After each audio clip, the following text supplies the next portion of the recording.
আসসালামু আলাইকুম। সবাই কেমন আছেন? আশা করি সবাই ভালো আছেন। আমিও আল্লাহ তাআলার রহমতে আপনাদের দোয়ায় ভালো আছি। আজকে আপনাদের আমি দুধ চা বানিয়ে দেখাবো। প্রথমে চুলোতে একটি পাতিল বসিয়ে দিয়ে দেব আমি 1.5 কাপ পানি। আজকে আমি এই চা পাতাটা ব্যবহার করব। পানিটা যখন বলক চলে এসেছে, এখানে দিয়ে দেব আমি 3 চামচ চা পাতা। দিয়ে চা পাতাটা কিছুক্ষণ জাল করে নেব।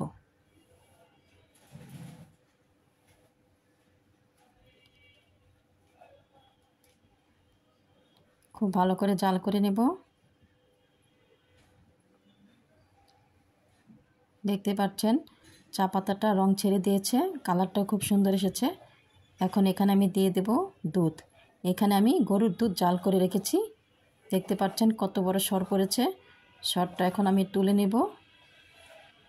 তুলে এখান থেকে আমি 1.5 কাপ দুধ দেব। এটা গরুর খাঁটি দুধ। তাহলে এখানে আমি 1.5 কাপ পানি দিয়েছি আর 1.5 কাপ দুধ। এখন আমি খুব ভালো করে দুধটা দেওয়ার পরে জাল করে নেব। আর এভাবে করে নেড়ে দেব।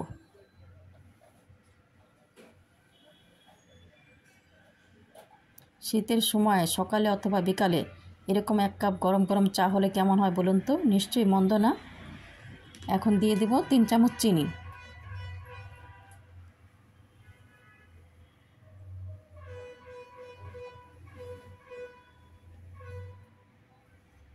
এখন খুব ভালো করে একটু জাল করে নেব। দেখতে পাচ্ছেন অনেকটা চা শুকিয়ে এসেছে, কালারটাও খুব সুন্দর এসেছে। এখন আমি কাপ নিয়েছি, এখন চাটা ছেঁকে কাপে ঢেলে নেব।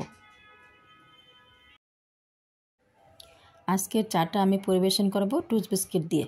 আমার ভিডিওটা যদি ভালো লাগে আমার চ্যানেলটা সাবস্ক্রাইব করবেন, পাশে থাকা বেল আইকনটি ক্লিক করে রাখবেন। ধন্যবাদ সবাইকে এতক্ষণ পাশে থাকার জন্য।